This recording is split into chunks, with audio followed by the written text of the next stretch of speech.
good, Knicks Nation? Welcome back to another Game of the Week preview. Come on, guys. You know we had to preview this game between the Knicks and the Toronto Raptors. So who best to preview this game with me is none other than Will Woo. He covers the Raptors for Sportsnet out in Toronto. Make sure to hit that thumbs up button for your boys. Make sure to share the links to all these videos. Make sure to tap in because this is going to be a great show. And also remember to support our sponsor, Underdog Fantasy. Use that promo code KFTV to get up to a $100 match.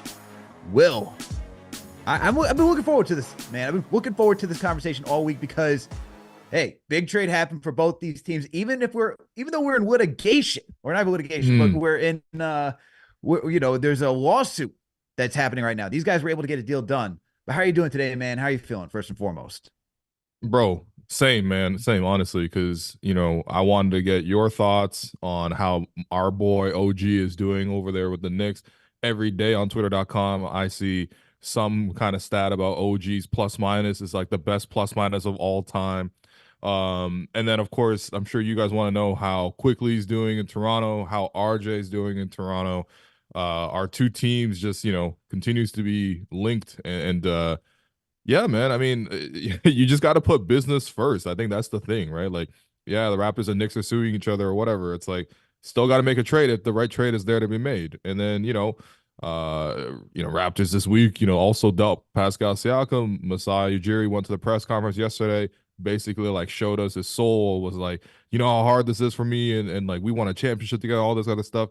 But at the end of the day, you just got to do the business, and if the deal's right, you do the deal. So yeah, it's been a week where you remember that, like, NBA is a business, like, above all else. And you can have space for those feelings, but realistically, you just got to get the job done. For sure. I agree with you 100%, man. I mean, when I saw that trade happen, I thought it was fake at first. I was like, I saw the Woj tweet. Someone dropped in our Slack, and I was like, is this fake? Is this the actual Woj? Did the Raptors and the Knicks actually do a deal? And then Yeah, no. I kind of figured that RJ, because just the way the team has been operating, it's always been Brunson and Randall. And if you're going to make it work, you need a 3-and-D player between both those guys on the court. And OG fit that prototypical 3-and-D type player to make this thing work. I was just shocked that it was both IQ and RJ in a deal to go get OG Anunoby. It's a little sad, man. You watch these guys, because I started covering this team when RJ was drafted. I got to see Quick drafted the next year. Then you get to see them develop to improve every single step along the way. I'm sure as you've covered OG and you get to see how he's played, and it stinks, man. But as you said, the deal had to get done if the deal is right. But let's talk about this trade first before we get to the Pascal Siakam one. How's it looked for the Toronto Raptors so far? How has RJ and IQ been playing for these for your guys? Honestly, I don't think you could ask for too much more from RJ. I think, when the deal was made, the headliner was, we made this trade to get quickly, right? The Raptors have needed a point guard. Fred moved on. We had like Dennis Schroeder kind of holding it down for like, but you know what I mean? Like, he's a 6-man type of guy. He's not a starter for you, really. You need a point guard for the future as well, right? Because Dennis is also like a 10-year vet. Who is that guy going to be? And when you looked around the league and who was gettable, quickly seemed like top of the list for a lot of people, myself included. A guy who could score, a guy who could shoot. The Raptors have really struggled with scoring in the last couple of seasons, just the way they were set up. So that made sense, and it was a headliner. And then it was almost like, I mean, no disrespect to RJ, it was just like RJ was also there. We were like, okay, yeah, we got RJ. Let's see if we can like rehab it a little bit. That report comes out from Zach Lowe. He's like, league executives I talked to, some of them said he was a toxic asset. I was like, dude, that's wrong. Like, he's 23 years old. Like, I get it. He could be more efficient. But still, there wasn't that much excitement. But I feel like RJ's like low-key, like almost slightly outperformed quickly coming back, which I wasn't really expecting, to be honest. But both guys have been pretty good, honestly. Like, and especially with the trades that have happened now, they're two of the three Raptors, like top 3-4 of this team around Scotty Barnes, just moving forward. So it's like crazy to see how quickly that life can change for some of these players. Like, quickly for you guys coming off the bench, RJ is third option. Maybe in other nights even lost more in the shuffle. Like, when they come to Toronto and after this trade, like, they are starting every single night and they are getting lots of shots. And to be honest, like, RJ's impressed me. RJ's really impressed me. He's cut out a lot of like the inefficient things that he's doing. I think he's only taken 2 mid-range shots in like 9 or 10 games since coming to Toronto. It's like 70% of his shots are like within 10 feet of the basket. 60 within like just like the restricted area kind of rim type of thing. And of course, he always gets the left hand. You guys know that, but Mm-hmm. he's done a good job getting downhill, scoring, and then quickly, I think he still needs to find his rhythm just a little bit. He's still a little up and down. When he scores, he like scores a whole bunch. But I think we're pretty happy, and I think that we do miss OG though because our defense is like terrible since the trade. Well, that's the one thing. RJ, he gives you effort. Not necessarily the greatest defender, but he does give you effort. Yeah. But hey, the one thing you could say about this trade is that it was fair in the aspect that you got two solid players in return, and for the Hmm. Knicks, we got OG Anunoby, who's just been he's transformed the starting rotation for the New York Knicks. Man, I mean, he without having RJ and IQ, and it's not in a bad way. I'm trying to say this, but Hmm. like take up more shots, right? Because you have to figure out how you're going to get not only Yeah. Brunson and Randall, but those two guys deserved 20 for RJ, 15 for IQ. And that's a lot of mouths to feed offensively. But you saw how impactful it was last season. But now that you can give most of the focus to Brunson and to Hmm. Randall, it has really opened up their games. And when you have somebody who can knock down the corner three like OG can, who plays fantastic defense. Man, he's just so Oh yeah. switchable on defense, and it's just you don't even have to ask Randall to take on the toughest defensive assignment. You don't have to. It just changes everything, so Randall can really focus on scoring and be the better version that he is. And that's just kind of how I look at this deal between both of the teams. It's like, how do we make our players look better, right? And yeah, you need the point guard and quickly.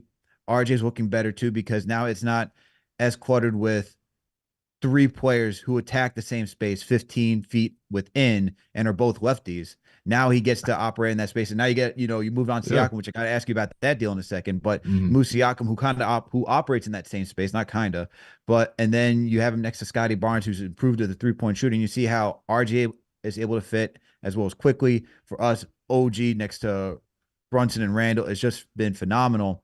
And for like a Knicks standpoint, I've never seen so much cutting in my life because Oh you yeah. have some top tier cutters from OG, Dante Okay. DiVincenzo, and love Mitch, but Hartenstein is able to be that facilitating big man Yeah. and pass out of the high post. So then you just see everyone cutting and just moving in action. It's just a faster pace offense for this Knicks team. So the OG trade, OG's looked awesome, but he's made the entire starting unit look Mm. awesome. The only downside of the trade is that our bench goes from Yeah. being potent to being Uh-huh. lackluster, Yeah. which now you're starting to see OG, who's now played 40 plus minutes, 3 games in a row. Tibbs is Uh-huh. Uh-huh. fine. And it's so funny on the press conference last night when the beat reporters asked him, playing OG 40 minutes, he's like, he played at Toronto. And I would just go back to thinking about our conversation last year where you're like, Nick was called Nick Bro, Thibodeau. he's Nick Thibodeau. No, this is absolutely confirmed. I'm so happy that OG gets to play for these two coaches in particular, man. No, there was a game. Listen, there was like a game like 3 years ago now, 3 seasons ago now, where Raptors played the Heat, and yeah, whatever. Obviously, they went to triple overtime. So you're gonna have to play heavy minutes. OG played like 55 minutes in that game, man. You know what I Mm, mean? Like when 55. I know. So yeah, I think when Tibbs is saying that, look, listen, you're not gonna want to do this all the time. Like, you guys got to find some way to like, bring it down just a little bit. Like, no, but that's crazy. Nobody really plays 40 minutes a night every single night in the league anymore. It's not like that no more. But at the same time, like, yeah, I think there is something to be said about a player having that experience, knowing how to like either pace themselves or just like keep up a high intensity. I pulled up the box score for this game. So the Raptors, played the Heat. They won in triple overtime. Pascal played 56 minutes and 31 seconds. Scotty Barnes played 56. OG Mm, Anunoby played 56. Gary wow. Trent Jr. played 56. And Fred VanVleet played 53. Woo. So yeah. So listen, OG's ready for this. And he's not even in the playoffs, too. That's the thing, too. Like he can maintain this level of intensity. It's just like you guys got to be a little bit careful that you don't do this all the time. But yeah, I mean, that's the beauty with OG, and I think he had a similar effect in Toronto. Like he's a really unselfish player because he's the guy you would love to hoop with. Like he's good at taking on the hardest assignments. He's gonna do all the defending, and he really doesn't demand shots. And then when you give him the shots, whether he's cutting to the basket or the corner threes, he's not as effective at the top of the floor, but he's still a pretty good shooter there still. It's like, yeah, I mean, he just doesn't take anything off the table. And the fact that he's able to come in and fit in immediately, like what was the first game? Was him shutting down Anthony Edwards like the first game? or is that Yeah, the that was the second? first game. That was the first trade. That was the The first day first, after the trade. yeah, you walk into your job the first game, and you lock down like one of the next rising stars, faces the league type of players. And by the way, OG had done that like in the home opener for the Raptors too. If you check the box score for that one, Anthony Edwards shot like 7 of 27 or something. Yeah, So yeah, I mean that's OG. That's his talent, man. So I'm happy you guys got him. It's just just don't break him down by playing 40 minutes every night. and Yeah. you're preaching to the choir. I mean, I see 40 minutes, 3+ games, 40+ minutes, 3 games in a row, and I'm like, please, can we please get some help for this? Not only him, but the entire Stars, because it's just like not even Precious can't stay on the floor, which is I don't know. Oh It's man. Oh yeah. the Yo. pressure, the whole Precious thing is a whole other Sorry. debacle. But I'd listen. I'm gonna respect you as a host, and I'm gonna let you guys this conversation. But as a Raptor fan, I need to know what's your initial take on Precious and his style of basketball, his approach. banging my head against the wall every time I watch it, man. That's how I feel. Like it's like there's some moments where you're like, okay, Uh but then it's like, oh, there's a missed layup uh-huh. there. There's one against Memphis, man, and he Mm, he saves the loose ball. He mm-hmm. dives on the floor, grabs the loose ball, but he then decides to try to throw a forward pass backwards. Yo, And I'm I like, seen to that play. who? I'm like, to who? Maybe it was against the Mavericks. Oh Actually, it man. might have been against the Mavericks, and I think it was to Jalen Brunson. I'm like, what are we Uh-huh. doing, bro? Like, Uh-huh. what is happening on the court?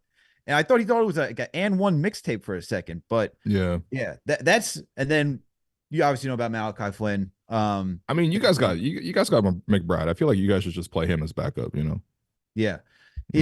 it's backup. He had a nice game against Memphis, but it was obviously the OG. It's OG was the OG, headliner. it's a trade for OG. OG's the Yeah. thing. You know, Yeah. I don't know if Precious and Malachi are on the team next year. The Just thing with because the thing with Precious, I'm just telling you, like he does have like really good moments. Like there are certain moments for where it's like sure you can see it. he's super athletic, can really defend. He's I mean, he can really rebound too, like even though he's smaller. But yeah, he just ends up making these like super aggressive, like random plays. Like he'll just ISO sometimes, and it's like, dude, you are not an ISO player. I think he needs to decide if he's a wing or if he's an undersized big too. So a lot of these things, like, listen, man, we had to live and die with Precious for like 3 years. I'm not kidding. Like he started a lot of games for the Raptors because they didn't have a center for a while too. Right. So he's switchable though. He's switchable. Like there's certain looks you can Sure. use for him, but I mean, I trust me. The frustration. That's why I want to ask the question because Look, it's kind of funny. he's playing under 10 minutes a game for Tom Thibodeau right now, who is all Yeah. about defense and Mm-hmm. switchability. So the fact that he can't even crack 10 minutes, that should give you an idea of where he is on this team. But salute to Okay. Knicks Nation. Thank you all for tuning in for another Game of the Week preview. Joining me on the other side is none other than my guy, Will Liu. He covers the Raptors for Sportsnet out in Toronto. Make sure to support our sponsor, Underdog Fantasy. Use that promo code KFTV to get up to a $100 match. All right, well, I got to ask you about the Siakam trade Yep. because that we knew that was coming down Yeah. Of at course. some point. It was going to happen. What are your thoughts about him going to the Pacers and the return? I'm not gonna lie. I don't like the return. Mm, I think look right now, that's probably as much as you can get for him because he's expiring. He kind of has a big say over where he's going to be traded to because he can then just choose not to commit to that team. I think that there were only a few teams that he was like fully interested in re-signing with, and those are only teams that you can really deal with to get value back. So Indiana was clearly in the lead there.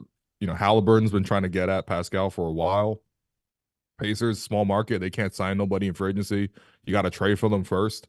And they got a lot of money like that's open in the future that they can just hand to Pascal. And so I think for Indiana, it makes total sense. It makes they're already like the best offense in the league, and you upgrade from Bruce Brown to Pascal Siakam. Like, I mean, Pascal has his like some warts. Like he's not like a number one option type of guy, but I mean, he also put 52 in the Garden. Like, he's a really, really talented, persistent scorer, guy who needs to, play a lot in the paint one-on-one, but he's excellent at that. And the Pacers have a really spaced out floor. From the Toronto side of things, I think, they just waited too long. Like, essentially, if you could do the last 2 years over, the Raptors should have just rebuilt last year at the deadline. They could have got something for Fred VanVleet, who ended up walking for nothing. They yep. could have not traded for Jakob Poeltl, which Jakob's fine, he's solid, but Now the Raptors, they traded like a top 6 protected pick, so they can't even really tank this year because Hmm. you got to be like Detroit Pistons level bad to guarantee you're going to keep that pick. Plus, this Right. draft apparently isn't that good. So whatever, they wouldn't have traded for Jakob because they wanted to tank at that point. And then you probably needed to move on Pascal then, or at least in the summertime when teams are offering you more. When you're trying to offer like a couple months of Pascal on a rental to a team that will probably try to re-sign him, the other team has all the leverage in the world. And so in this case, Indiana has all those prospects. Like I would have loved to see Andrew Nemhard come back to Toronto. Would have loved to see Benedict Mathurin. I think that's probably a little harder to do because he's already pretty good. Jarris Walker, who was just picked, high in the draft this last year, hasn't really played that much for the Pacers until more recently. At least can you get back one of those prospects? And the fact that the Raptors can only get back 3 firsts, which are the firsts are all going to be relatively late first. Like there's not going to be one in the lottery, for example, in those firsts, unless something really goes bad for Indiana. Yeah, I think it just speaks to the fact that they waited too long. But I also understand where they're waiting too long. Like Masai went to the press conference yesterday, and he was literally crying when he talked about Pascal and how difficult it was to trade him. And there is a human element of this too. And the fact that they got For history, like sure. they developed him, they drafted him, they grew him into this player, they won a championship together, and they wanted to transition because Kawhi left, and then Kyle Lowry left, and Marcus Gasol, Serge Ibaka, these guys kind of left. It was supposed to be Fred and Pascal and OG carrying this next group forward. Thing is that there just wasn't enough talent between those 3 guys to like really do it. But I get their approach. I get that they wanted to give them one last chance, and then they paid the cost a little bit by waiting too long. So I understand how we got here. It's just it kind of sucks that we're here, but at least the Raptors get to rebuild. And you got quickly, you got RJ, you got Scotty, you got some extra picks. Like it's not a bad place to start by any means. For sure. I'm a little, I know there's a part of the Knicks fan base that was hoping they would say Obi Toppin because there's part of the Knicks fan base they wanted to see Oh yeah. RJ quickly and Obi, all former Knicks, go to Toronto. So we'll sadden that you didn't say that just for just to appease the fan base. Yeah, all 3 softies. Is that what we're doing? Who Oh, put out that I report, hated that man? quote. I hated that quote. What It are was a people terrible doing, quote. man? Yeah. Terrible quote out there, but and to be anonymous to say it is just Mm, a whole other level. But you got the Raptors did what they needed to do. Moved off of OG, you moved off of Siakam. Hard reset now. You got a bunch of young talent with Scotty, RJ, Quick. You got the draft picks now. mhm. What's the outlook for this season and moving forward? Honestly, this season's a bit of a wash for the Raptors, right? Because you came into the year with the unfinished business of what are you going to do with OG, and they moved him 2 weeks ago or 3 weeks ago now, and then what are you going to do with Pascal? They just moved him this week, so they're already in a position where they're 10 games under 500.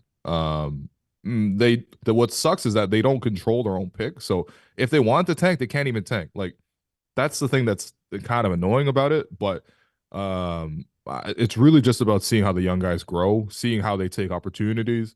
It's interesting hearing Masai talk about RJ a little bit because he obviously addressed the fact that RJ wasn't like lighting up the world in New York, but he had some good, but he also had some bad too. And he was talking about, maybe you put him in a different context, in a different style of team, maybe it kind of improves him. It's a change of scenery type of thing. And I do wonder about that. Like, you know, the Raptors under Darko Rajakovic this year, that new head coach, really wants to put a lot of ball movement and stuff into the offense. The Raptors are really high in assists, really high in passes per game. And you are seeing like RJ, very rarely do you see him like just have the ball up top, waiting for a screen and then attacking a set defense. There's a lot of like Raptors run some kind of action, they swing it to RJ and he's attacking off the catch. And it does seem like he's been more efficient playing in that style of game. Now, of course, that doesn't mean that you can't shut that down. I think there's other ways to account for him, but that's what they want. They want to see if RJ can sort of step up and improve his efficiency. So far, he is. He's at what's RJ at as a Raptor? 55% shooting from the field. Wow. Now the three has been good too for him until last night. He couldn't hit any, but he's at 40% from three. But he's only taking like four Whew. threes a game. But like he's getting downhill, and the fact is like he's shooting 61% on twos. That's the thing that's really impressive to me. Mm-hmm. So can you see if that maintains? Can you see if quickly can make that jump to being a starter? Like some games he looks no doubt like, oh my god, he's like the point guard of the future for this team. Some other nights, like last night, it's like I don't know if he can get a shot one on one, or when he drives downhill, doesn't seem to take extra dribbles and takes up a lot of like contested. I know he's good at that floater, but he hasn't really hit it as much in Toronto. So it doesn't.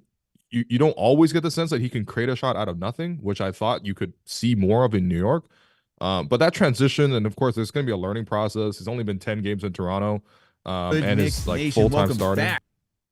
So, I mean, I'm curious to hear your thoughts on that. Like, how was Quickly in his role in New York, and how did you think that was going to translate to when he starts in Toronto?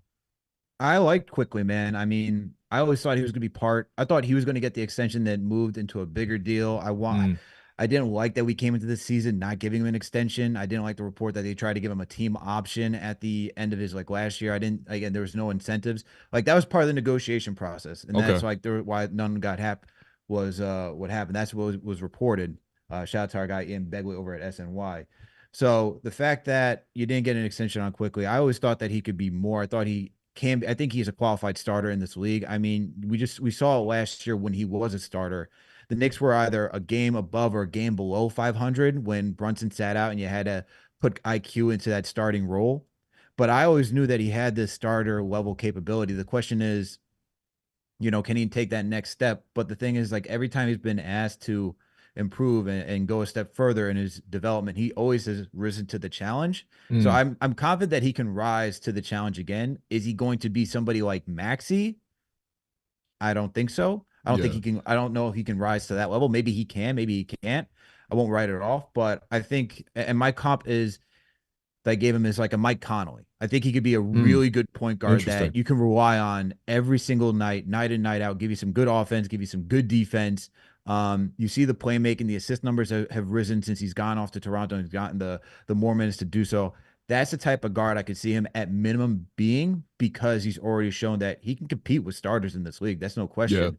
And I don't even look at the playoff struggles that big. It's his first time where he was actually asked to play a major role. His rookie season when they made it to the playoffs, he didn't play much, and he wasn't asked to do a lot. It was relied Mm, mostly on Alec Burks coming off the bench, Derrick Rose when he was here. Quickly wasn't part of that main, one of the main cogs that got the Knicks to the playoffs and was supposed to help take him to another level in the playoffs. Last year right. he was the third best player on this team because RJ struggled. Yeah, then get to the playoffs. Then we flip the switch. Mm, Julius struggles. RJ was definitely your second best player offensively in the playoffs, especially against the Cavaliers. And he showed up in some yeah. games against Miami. But Yeah. I believe in Quickly and what he can do as a starter. It's just like anything else, man. It's going to take time. Mm, He's now asked to be more than what he was here. They're going to now have this. He's going to be on that scouting report. It's like it's not only Scotty, it's going to yeah. be him and RJ. And so it's different when you have to be accounted for as a starter or a guy that just plays a bulk of the minutes rather than somebody playing lesser than. Yeah. Well, I mean, that's the luxury when you come off the bench. Is like if you're not playing well, the coach can limit your minutes. You know what I mean? Like when you're the Right. starters, you got to be dependent on every single night. And by the way, I'm not trying to say like quickly he's not doing well in Toronto. He's averaging 18. He's shooting 45% from three. Like there's lots of good things. His assists are up. My thing is just like, I think what the Raptors need out of Quickly right now is to be kind of that explosive scorer for you. A lot of nights I want to see Quickly lead the team in scoring. I want to see him make like, four threes and get his way downhill. Basically, right now it's just he's not finishing that great in the paint. Like he's only shooting 40% on twos, but um yeah, I think that's the next part because I think, Scotty's a very interchangeable kind of player. Like some nights he'll dominate. Honestly, sometimes he'll be quiet through three quarters and then just have like a ridiculously good fourth quarter type of deal. He plays a different kind of position. Sometimes he's point guard, sometimes he's center. So it can be a little bit, tricky for other guys to sort of slot in because it's like, I don't know what role you're going to play on the night. So I don't know what role I should play to flank you on this. But at the same time, like, yeah, RJ, both these guys, RJ and Quickly, like the thing I appreciate is like they look well coached, man. Like they look like guys who come in and they're professionals. Like they're about their business. That they They hit are. the ground running. They're solid. They don't really complain. I haven't seen them complain much to refs. Maybe RJ just a little bit, but he takes a lot of contact too because he's always driving. Yep. So yeah, I've appreciated that aspect too.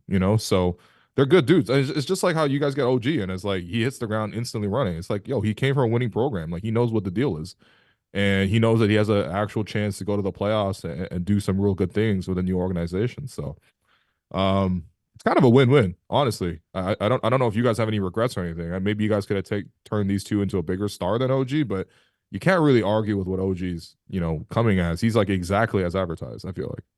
No, it's both teams won for what they need for fit and need. I think it's a Hmm, win-win hmm. trade for both sides.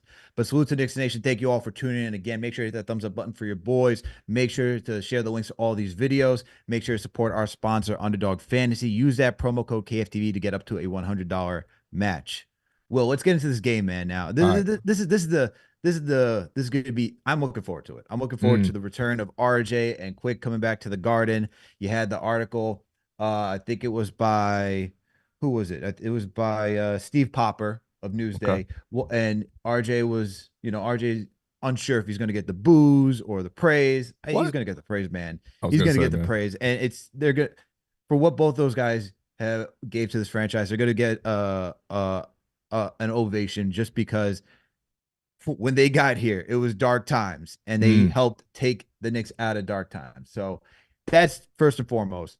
But let's talk about these matchups, man, because I'm looking at my key matchup of the game. It's going to be Jalen Brunson and Emmanuel quickly for me, Oh man. yeah. Yep. I'm looking at the point guard battle through and through. I'm looking forward to seeing, because you never get to see the behind closed doors of the Yeah. practices, right? And I'm sure it's IQ versus Brunson back when they're teammates.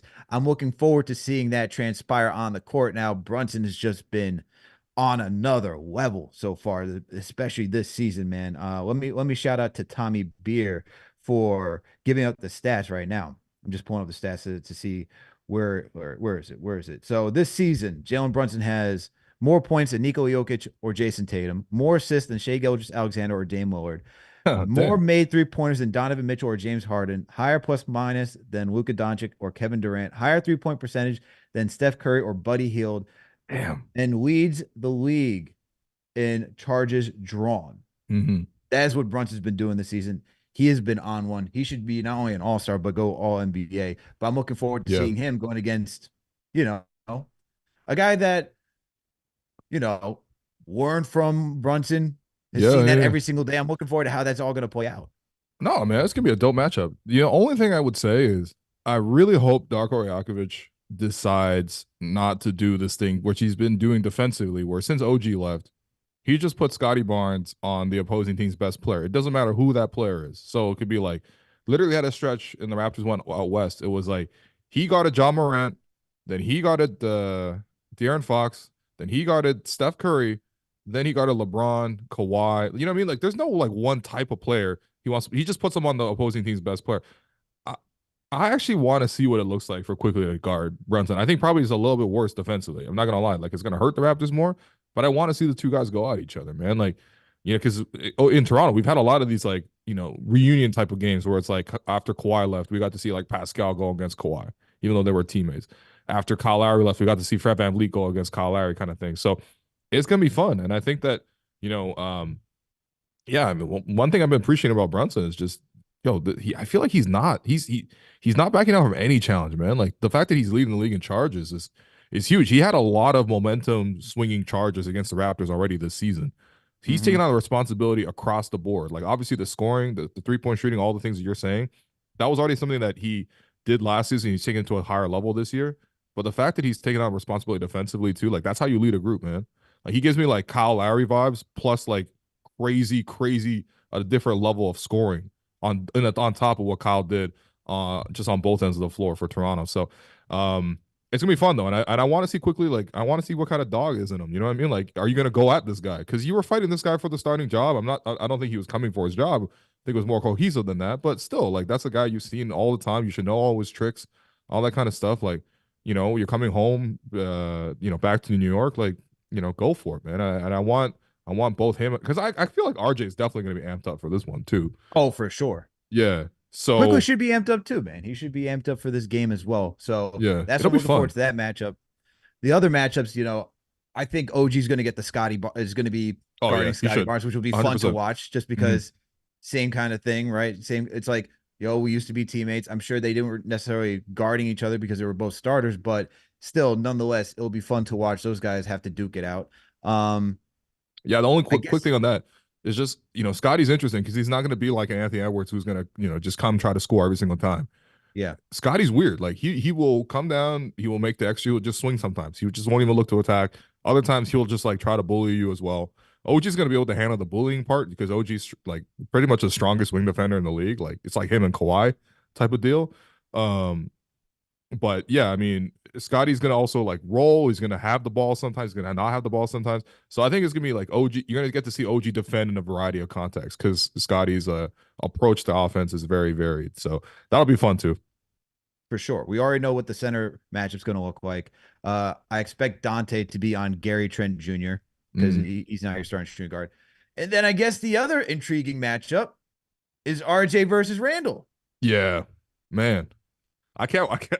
Yo, it's gonna be really fun because I do feel like RJ, um, he's shown up on defense like he really wants to. I just feel like he's not like getting like I can see the effort, I can see the physicality, the intent. He stays connected. I just don't feel like I get see him get stops, and that concerns me because I'm I know Randall's gonna be looking to score at all times. Oh, for sure. So, but I mean, again, like these two guys should know how to guard each other, right? Like both guys going left, all that kind of stuff. But yeah, I mean, I think for the Raptors too, it's just like, how much can RJ attack a guy like Randall, again, off the catch. That's the thing that's been important in Toronto. He's always attacking off the catch and he's instantly making a decision to go and get downhill. And obviously the pass is more of a secondary thing for him, but sometimes he's also throwing some pretty good cross court passes for threes as well. So that'll be fun too, man. I mean, if he can come close to matching what Randall does scoring wise, then the Raptors, I think, have a chance. Otherwise, though, I don't know, man. I think the Knicks have played the Raptors really well, and then now you guys got OG. So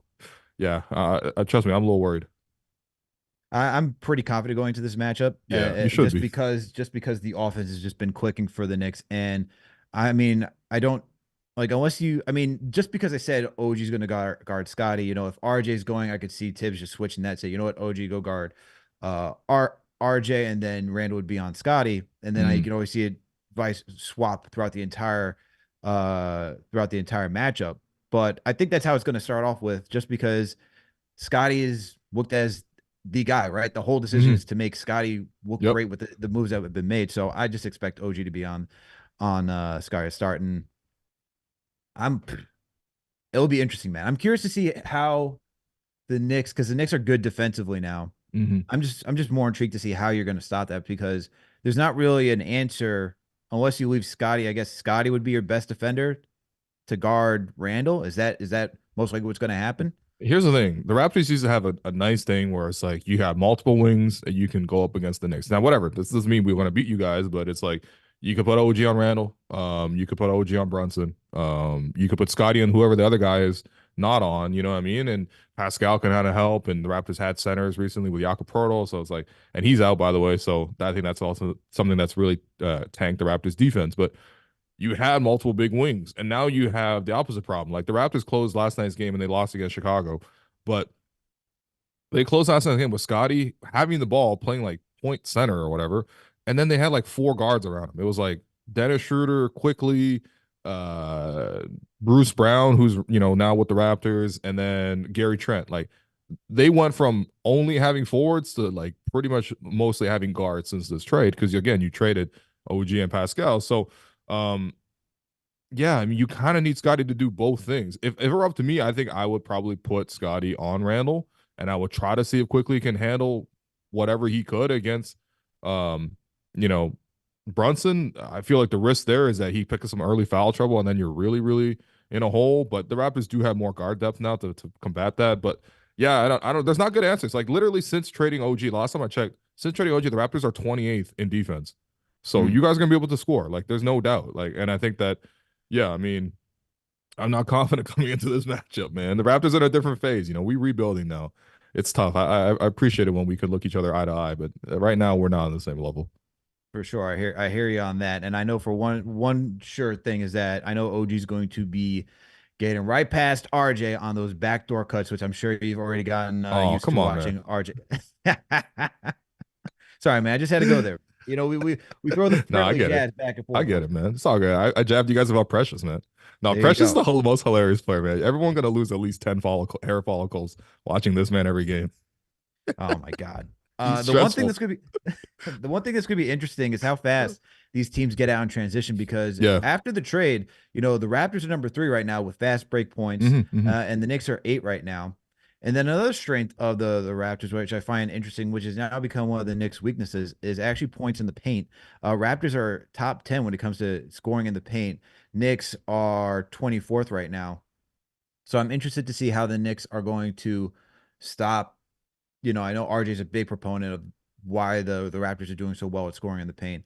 I wonder how the Knicks are going to stop that. Mm-hmm. Plus, which team is going to take the advantage of getting out in transition and scoring. Yeah, I mean, the one thing again with the Raptors now having a lot more ball handlers, a lot more guards, is that they can go and they can play really fast. Now, sure, a lot of the stats are going to need time to normalize because there's a pretty different team now. But yeah, I Right. mean, there's something that they do quite well is before they would always have these like cheat codes because they would have these big wings guarding on the perimeter, and then when the shot went up and the Raptors got the rebound, now all of a sudden it's these big wings and the play flips, and now they're going up against small guards because they're guarding small guards on the perimeter, and then you had a lot of plays where it was just like, all right, let's just throw it ahead to Pascal. He's got like Brunson guarding him, and then he's able to like spin and then get to a basket for an easy shot. Like a lot of the transitions were kind of things like that they're able to do Mhm. because they had like OG doing the same thing, Scotty doing the same thing. But what they didn't have is like quick 3-point shooters who can just like, all right, I don't need to go all the way to the paint. Transition for me is just I go to the 3-point line, someone hits me with a pass, and I just knock it down. The possession's like 5 seconds.